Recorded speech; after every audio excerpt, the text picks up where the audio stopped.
Vanuatu, magic reigns supreme. Nobody doubts its existence or its power. The story of two men will bear witness to this.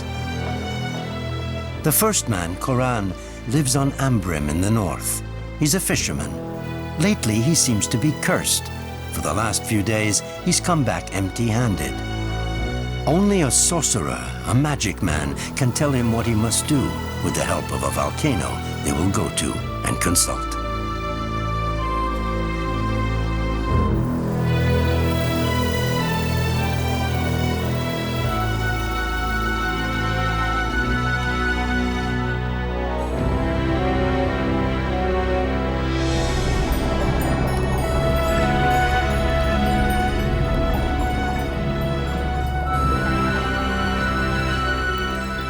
The second man, Yehuk, lives on Tanna Island in the south. He has been chosen by his father to succeed him as chief. To prove he is worthy of this honor, he must capture a sacred turtle, which will enable his people to renew the ritual exchange of magic powers between the men of the sea and the men of the land. His success will depend on the help the magic stones are willing to give him.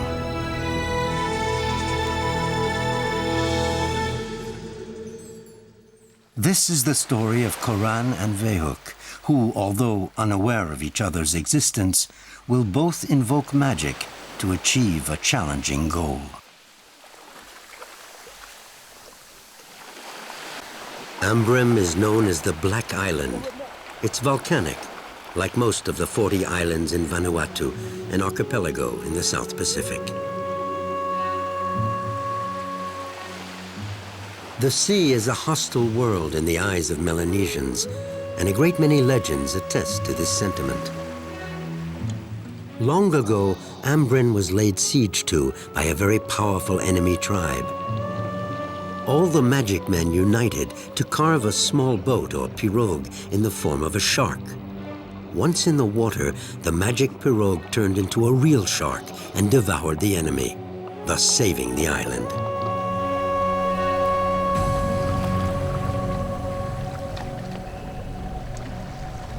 Koran fishes for a large fish which people here call poulet fish. It lives far down in the depths of the sea.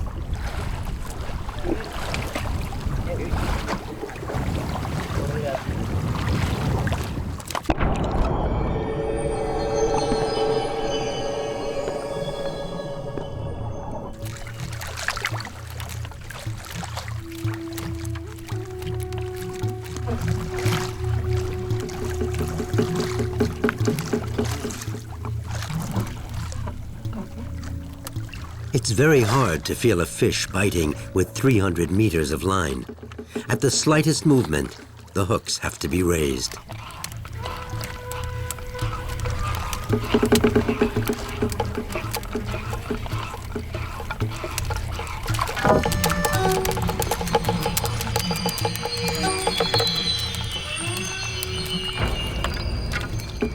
But once again, Koran hasn't caught anything. It's as if there were no longer any fish in the sea.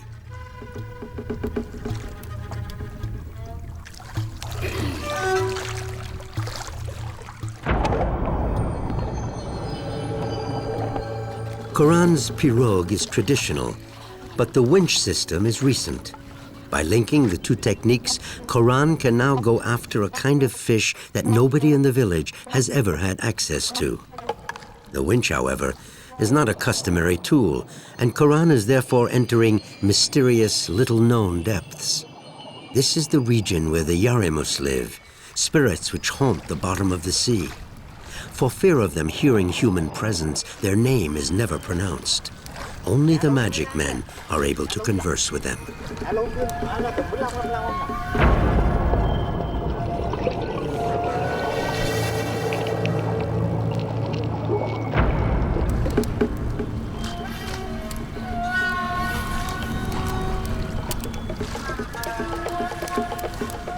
By fishing in a strange, fearful world, Koran has a few surprises in store for him.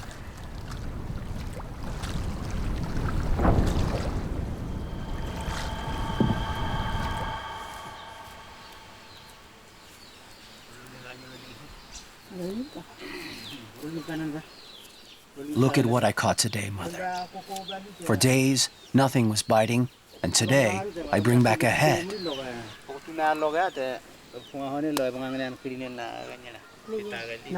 Sharks.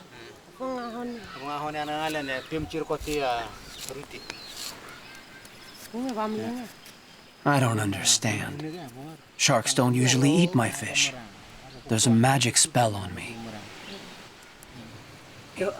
You must go inland and see the men who live near the volcano. They say that the volcano speaks to them about the world of the spirits. Tomorrow, I'll go and see Maguinuk, the magic man. He'll talk to the spirits and ask them why the sharks won't let me fish. On Yehuk's island, Tanna, the marine turtle is a sacred animal. A very long time ago, the turtle and the pig lived together, but since the pig was much faster, it would eat all the food. And so the turtle decided to live in the ocean. Ever since, once a year, the men of the sea and the men of the land exchange the magic powers of a turtle with those of a pig. Yehuk's father, Misiwaran, is the chief of the sea village. Every year, he captures and carries a turtle to the land village, and he brings back a pig, the land people's sacred animal. It's thanks to this ritual that peace and harmony reign over Tanna.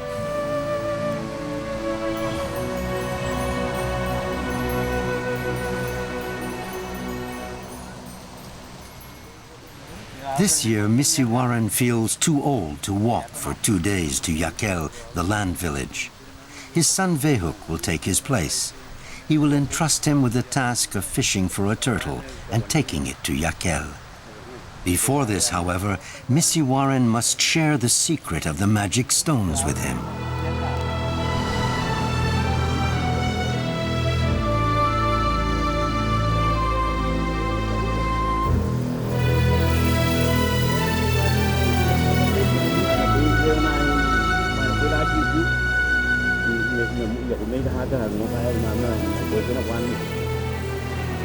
You know, Yehuk, the spirits gave us the magic stones for hunting and fishing. I am the only one who knows the secret of the stones. We are now in a special place where the stones can exert their power. If they accept you, you will become a magic man like me, and you will be able to capture the turtle.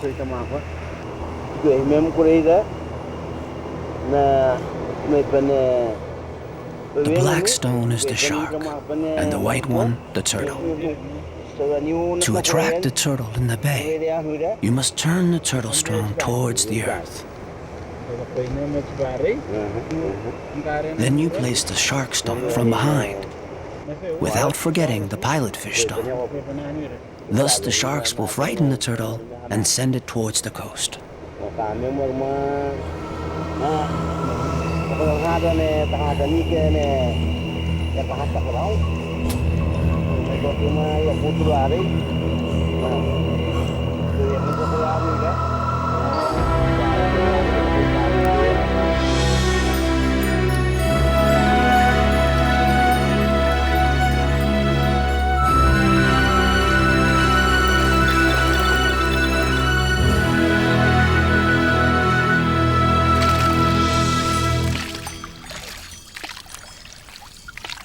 Yehuk is the second son of Misiwaran.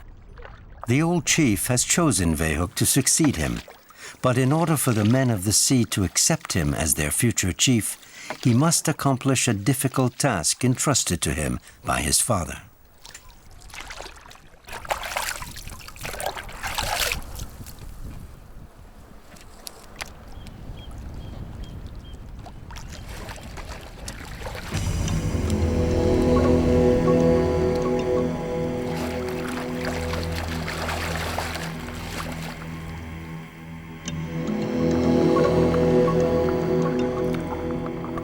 Here in the bay, the volcano Yasur's last angry eruption caused the reef to deepen.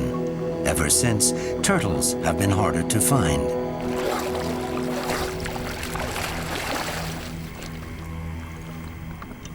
And there's the guardian of the bay who doesn't like them. If Yehuk succeeds in bringing back a turtle, it means that the magic stones have accepted him. He will be a magic man.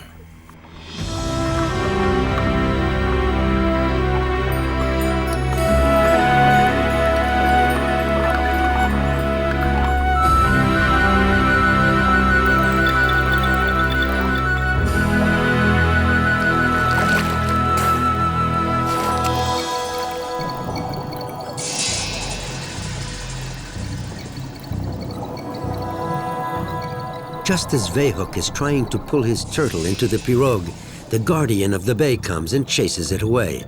The guardian is a dugong.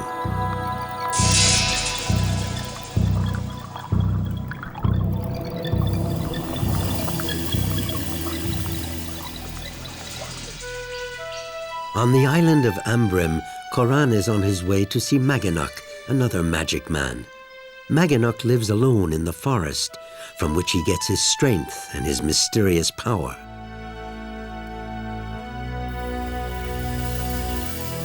Going there means penetrating the troubling world of the land spirits.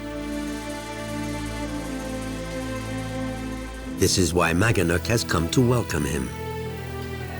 The magic men of Ambryn are known throughout the Vanuatu archipelago.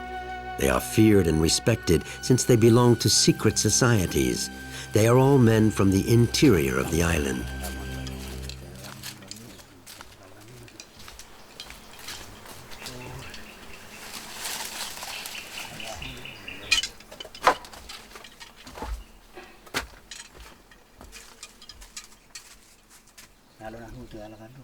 I'm here because yesterday I caught a fish, and all that was left of it was his head. The sharks had eaten the rest. And for the last few days, I haven't caught anything.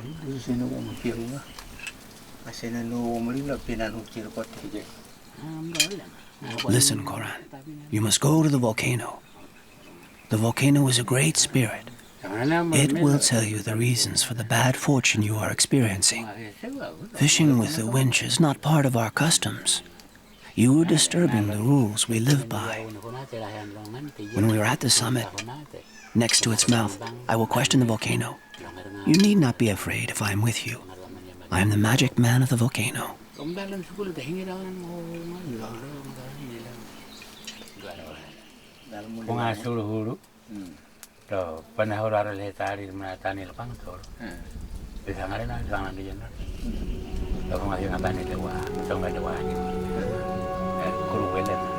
It's easy to understand why Ambryn is called the Black Island. It owes its name to the volcano.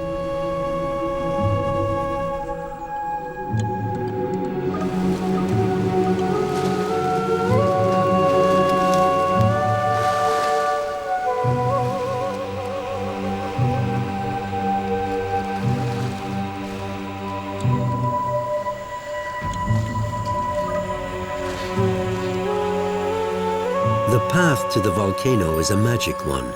It is very rare that an ordinary human being like Koran takes it.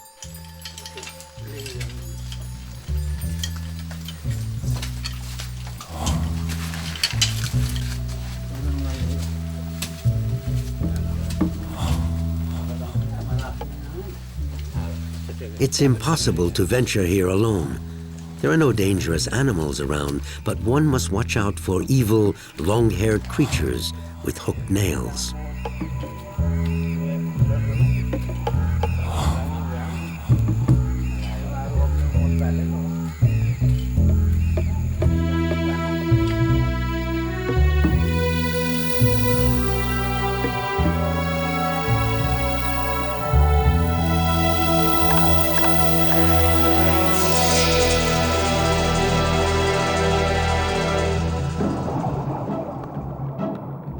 In the Bay of Tanna, the dugong teases Yehuk, who is not really surprised. He knows the dugong well. They have even become friends ever since the animal lost his mate. He's very sociable and looks for human company. The dugong, however, doesn't like turtles on his territory, and each time he goes after them, they run away, as if he wanted to have Yehuk's company all to himself.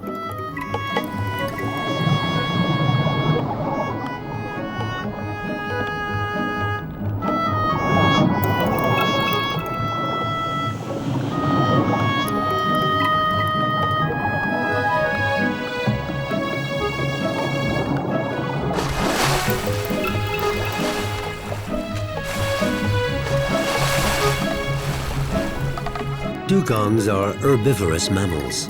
They can be as long as 3 meters. The fact that they are easy prey with excellent flesh have made them an endangered species. This one is the last on Tanna Island. He owes his survival to the village chiefs who have decided to save him in the hope that another female will join him one day.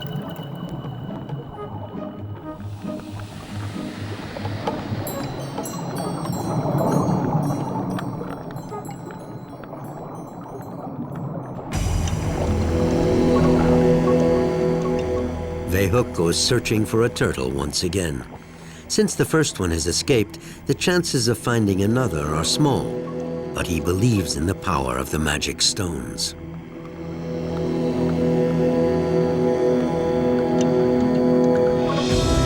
Finally, he manages to spot one getting ready to leave the bay.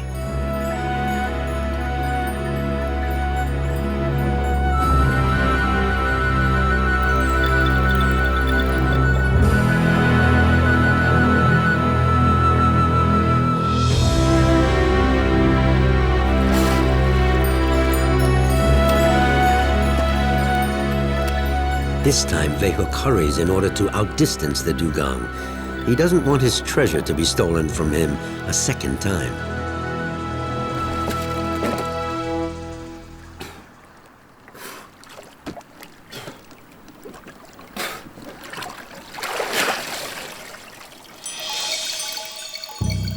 The guardian of the bay arrives too late.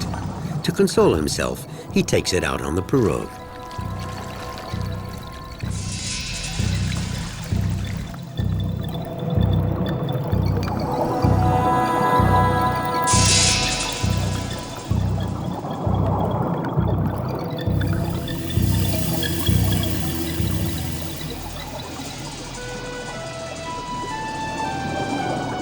Yehuk need only wait for the turtle to decide to leave.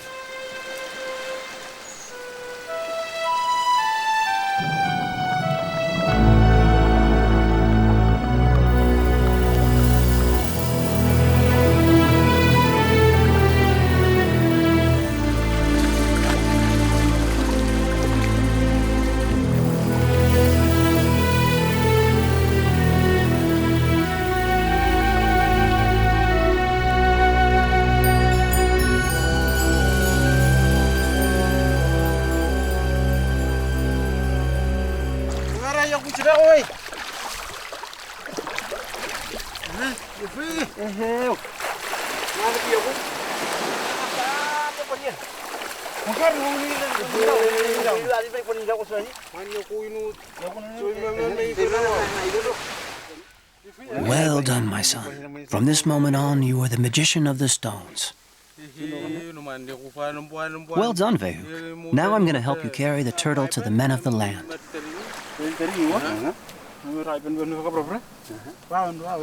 Noir has prepared a woven palm basket which will protect the turtle from the heat, enabling the animal to get there alive. If he should die on the way, he would lose all his magic powers and the ritual could not take place. And this would be a very bad omen.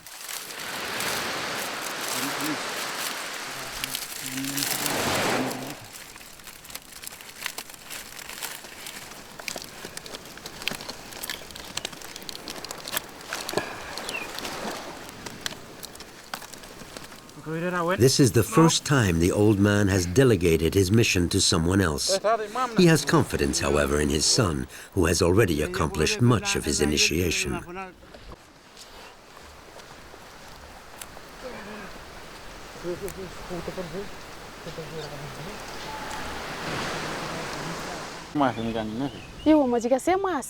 Before leaving the village, Yehuk stops at home. His wife gives him a conch shell with which he can announce the arrival of the turtle to the inhabitants of the land village.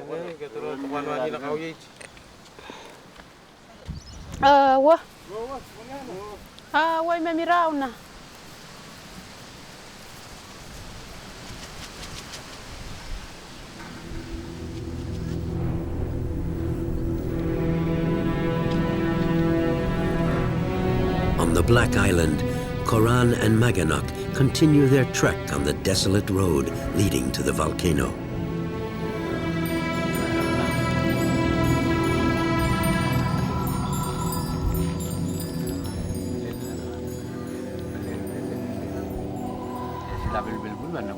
The Maram volcano is still alive. Its fits of anger are very frequent, and the eruptions are a threat to our villages. Before, everything was green. The lava flows have destroyed it all. We cannot just pass anywhere at all. It's the root of the dead. After death, the soul goes to its underground world through the mouth of the volcano. We, the living, must take another path to reach the crater. To show that we have not come to defy the world of the dead and that we respect our ancestors, we will give the volcano a green branch as a sign of our submission to the sacred force of nature, which is constantly being reborn after each eruption of the volcano.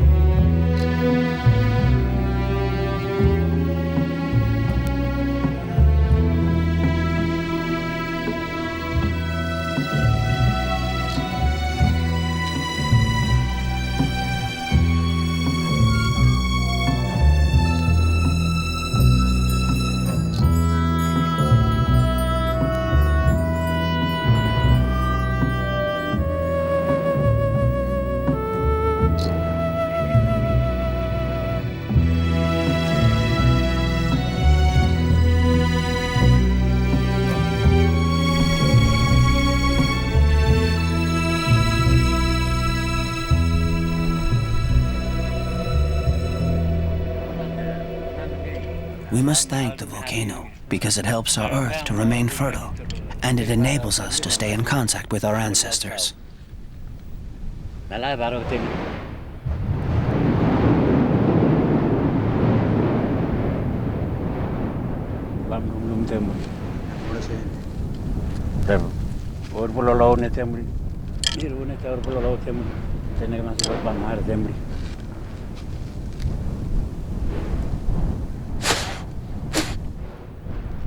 Volcano, give us the answer to Koran's torments.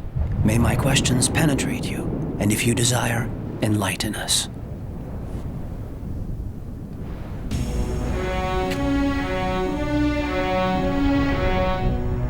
On the island of Tanna, Yehuk and Noah scale the enormous mouth of another terrifying volcano, Yasur. They have walked for 2 days to reach the land village and climbed up the road that the turtle took in the past to return to the sea. This ritual trek is required by tradition.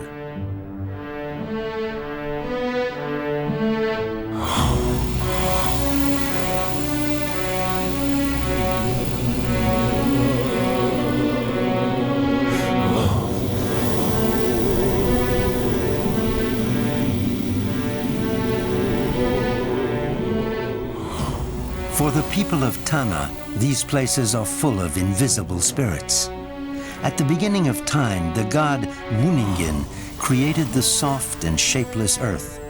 From the volcano's entrails, he took out stones which were moving, talkative, and active. From their meanderings, the mountains and capes were born. But all this movement tired the stones out, and one day they stopped moving, and out of chaos came peace.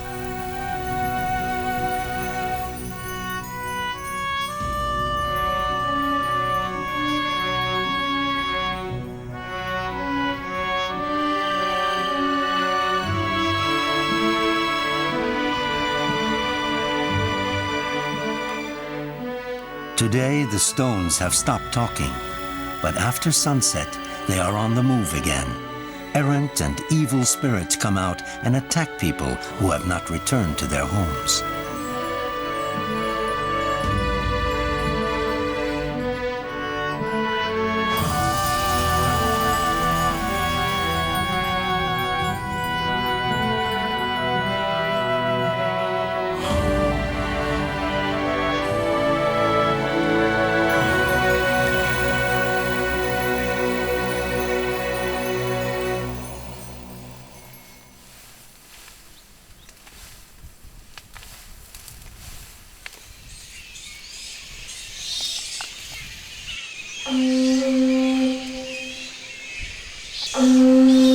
At the entrance to the village, Yehuk sounds his conch shell.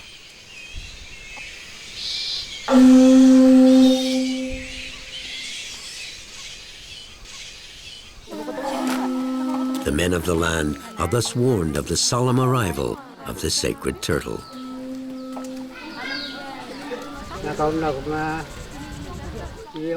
I am Kawiya, the chief of the land village. The sound of the conch tells me that the men of the sea have brought the sacred turtle. It is a great event for our village. Once again, we will benefit from the turtle's magic powers.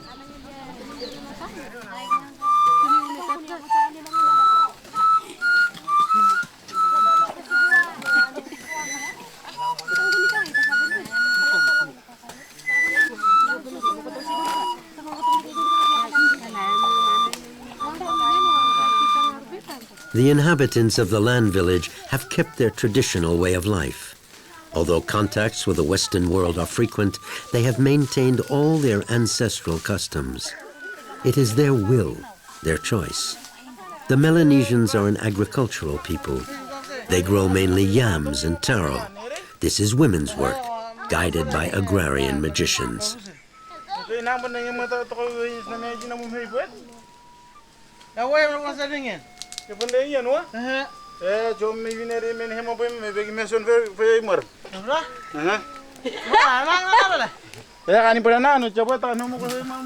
Yehuk and Noah have finally completed the journey the turtle took at the beginning of the Nepro, or the beginning of time. It was then that the basic principles of the people of Tanna were born. They are the same today: equality and peace for all inhabitants of the island.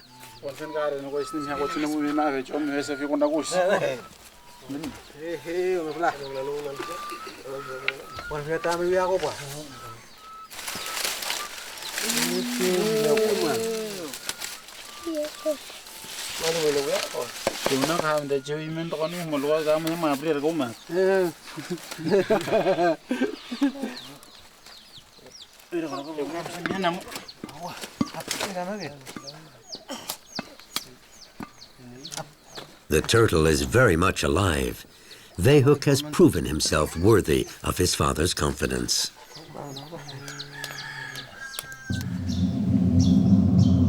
On the island of Ambryn, the volcano has given his answer, but Koran's journey is far from over. Only a great magic man can interpret what a volcano says, and the greatest one in Vanuatu, Chief Tofor, lives on the other side of the island. Koran will have to cross several villages and many coconut palm groves to get there.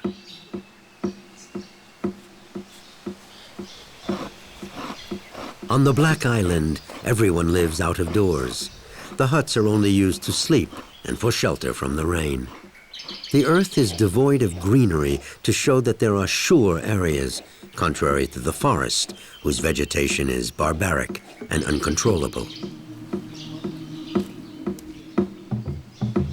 Tofor's village is still run in the traditional manner.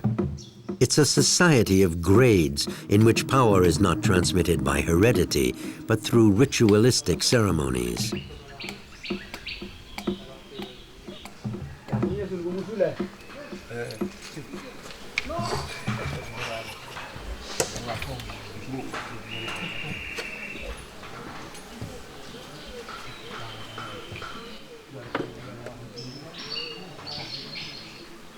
I'm very worried. I climbed up to the volcano with Yehuk, the magic man. The volcano said that the spirits of the sea were angry with me. I came to see you because you are the guardian of sacred rites. You are in contact with the world of our ancestors. What do I have to do? Are they Yaramus spirits? The Yaramus are sharks. And the sharks are preventing you from fishing. I don't know what to do. You must help me. Your fishing is not traditional, and the Yaramus spirits do not like that. Your winch allows you to violate their space. The sharks are the instruments of the ocean spirits. Long ago, the magic men invoked the Yaramus for help. The spirit's power is incarnated in the shark. The feared animal killed all our enemies. You have committed a fault. You neglected to find out if the spirits would let you fish or not. You must ask for their forgiveness with a ceremony during which you sacrifice a pig. That is the custom. I have spoken, and so be it.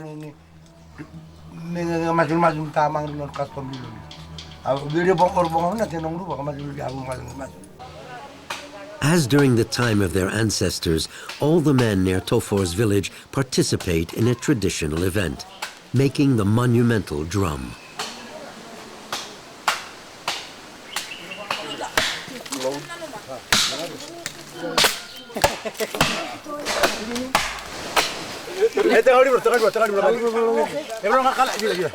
Tofor is obeyed because he is both a spiritual and a social chief. He's not only a great sorcerer, but also a great man. He presides over the cutting down of the chosen tree.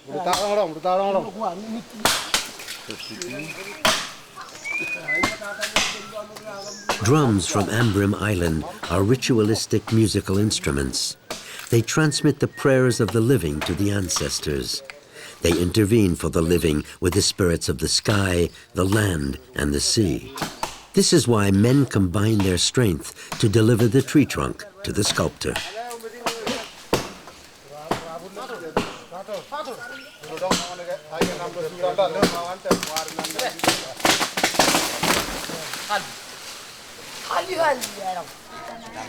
On Tanna, everything is ready for the traditional exchange of the turtle and the pig.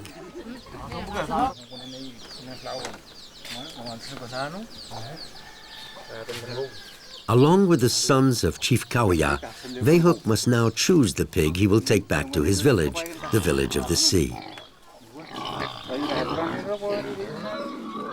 Although this rite is sacred, the exchange must be equitable, and hard bargaining takes place. Yehuk is very demanding. He wants a good-sized pig in perfect health.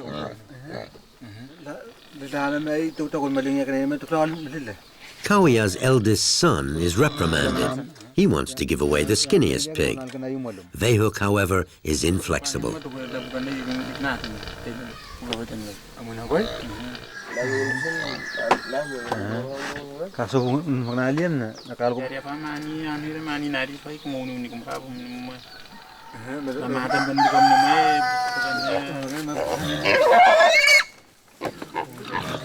Finally, Yehuk is satisfied. He gets the pig he wanted.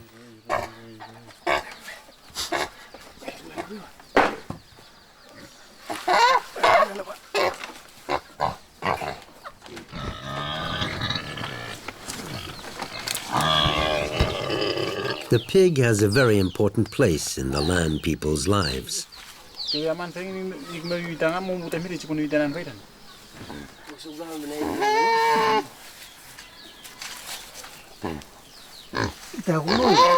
All their ceremonies end with a meal consisting of the pig's meat, the hot kakai.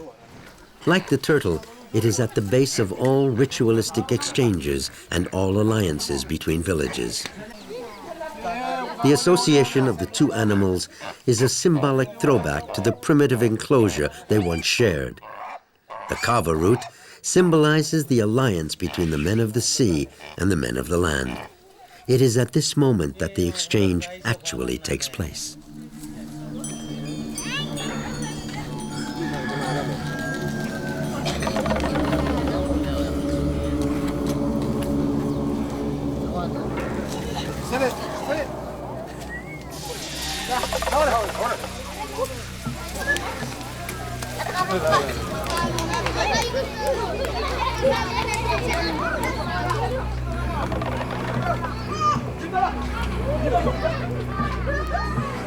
The turtle now takes the path leading to the Nakamal, the great square where the old Chief Kauya is waiting for it. A procession goes through the entire village to gather together all the inhabitants.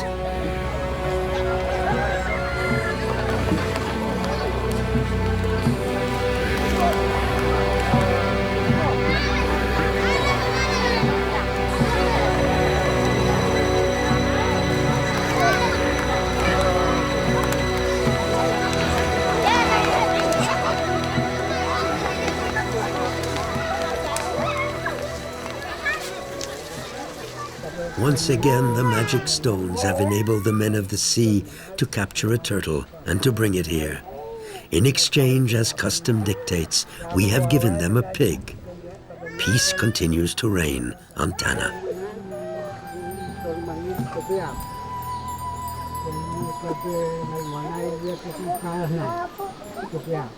Yehuk and Noah cannot stay. Custom forbids them to attend the death of their clan's totem animal. Yehuk leaves satisfied. He has carried out the mission his father assigned him and thus shown his qualities as a chief. In order for the turtle's magic powers to be transmitted to the men of the land, they must eat the animal, and they associate this ritual meal with food essential to their civilization, yams and taro.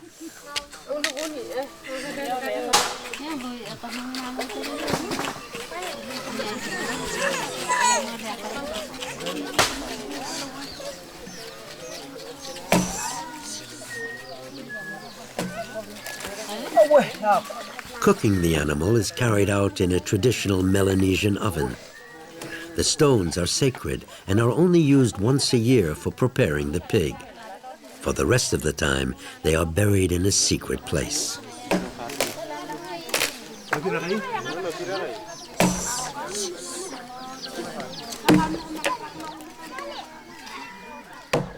On Ambryn Island, the sculptor is now alone with his tree trunk.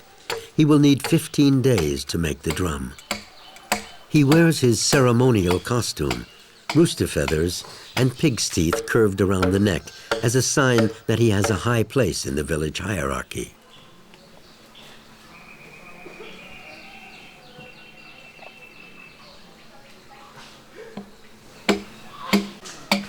Good morning, son. Morning. Koran is a man of the sea. He doesn't know anything about the art of sculptors and is very curious and respectful of this almost magical transformation of a tree trunk into a ritualistic musical instrument.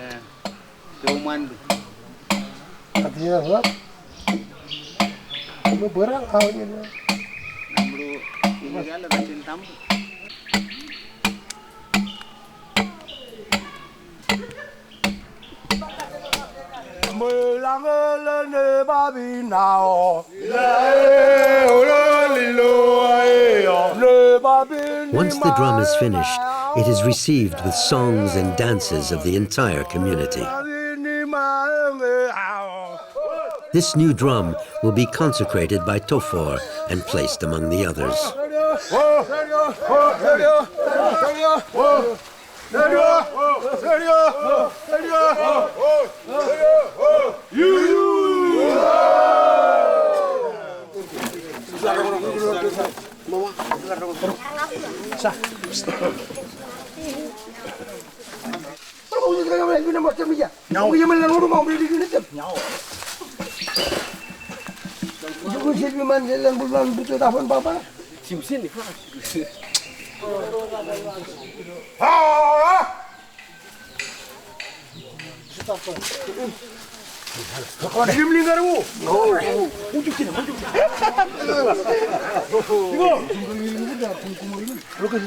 The drum is literally rooted.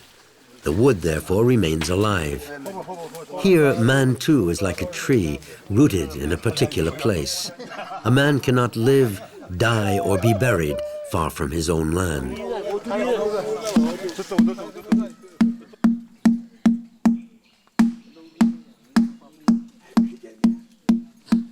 The first sound of a consecrated drum goes directly to the ancestors. They carry man's wishes.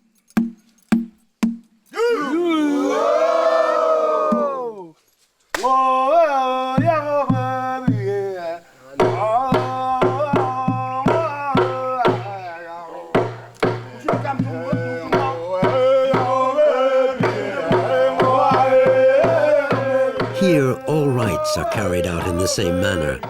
The men work on dances in secret and perform them afterwards.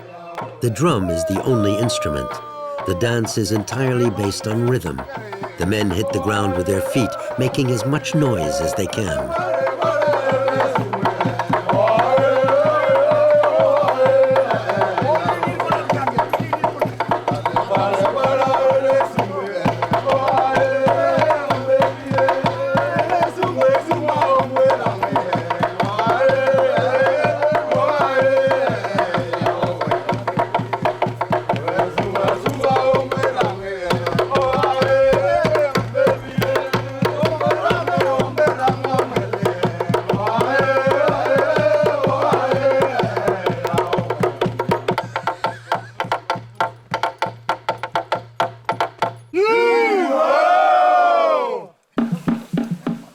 Now that the drum has been consecrated, the pig must be sacrificed, as Tofor has ordered. On Vanuatu, the pig is the basis of all traditional transactions.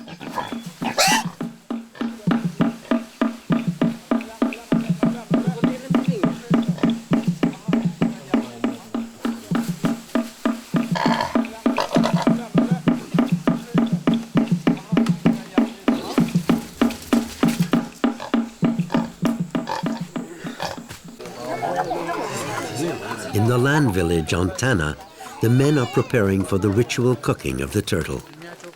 The women make a bed of banana leaves, which they cover with yams and taro.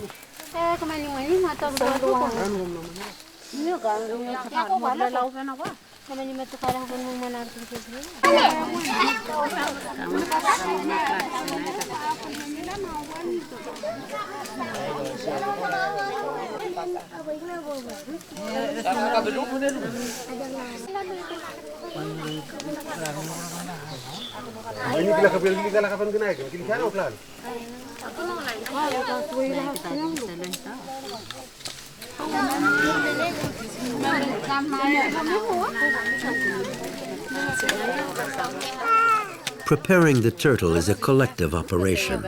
The women who cultivate the land are responsible for the vegetables. Then the men bring in the turtle, which they place in the center.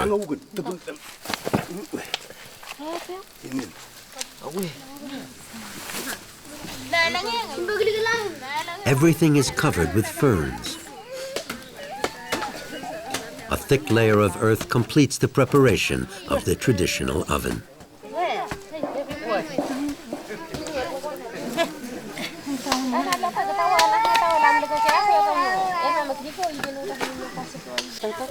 After 2 hours, the turtle is ready to be eaten at last. It is cut up and shared with members of the village according to very precise rules.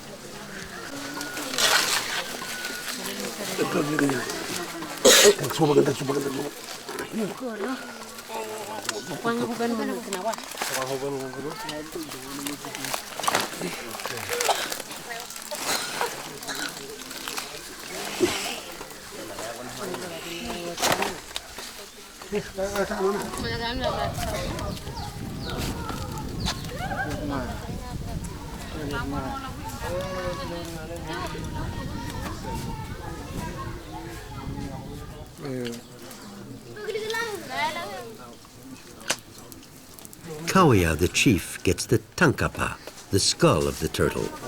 He eats it in order to receive the sacred animal's intelligence. The turtle's body is cut up into 5 parts and distributed to the most powerful men in the village.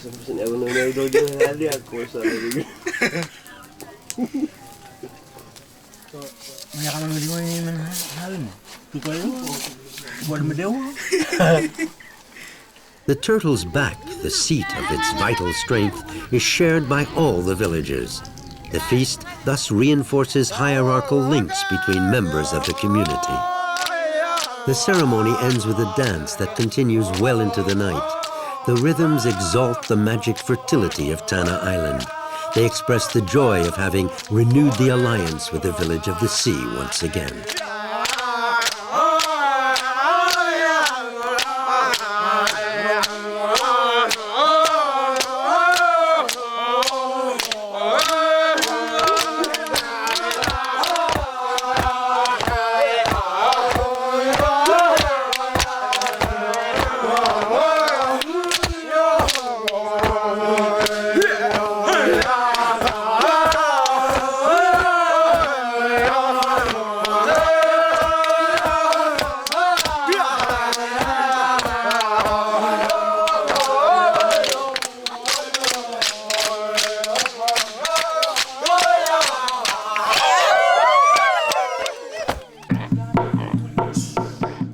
Ambryn, the pig will be sacrificed on the Nakamal, the sacred place used for all ritualistic ceremonies.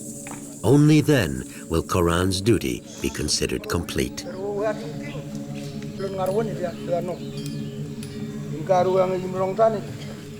Koran, the pig sacrifice and the drum have taken your request to the ancestors. They will intervene for you with the Yaramas spirits. The drum on the Nakamal remains the living proof of your desire to be able to fish in the waters around our island. You can go home now.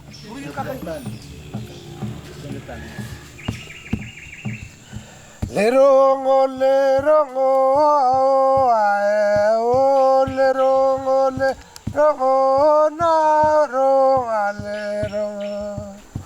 Lerongo, lerongo, ae, ao, lerongo, lerongo, na, ronga, lerongo. Lerongo, lerongo, ae, his task accomplished, Koran can now go back to his fishing. He is hoping that his adventure and his sacrifice, with the help of the magic men, has reached the Yaramas, the spirits at the bottom of the sea.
The mana, the power of the magic man, has given Koran the power to reconcile himself with nature and the spirits who inhabit it. He is not about to forget this miraculous fishing.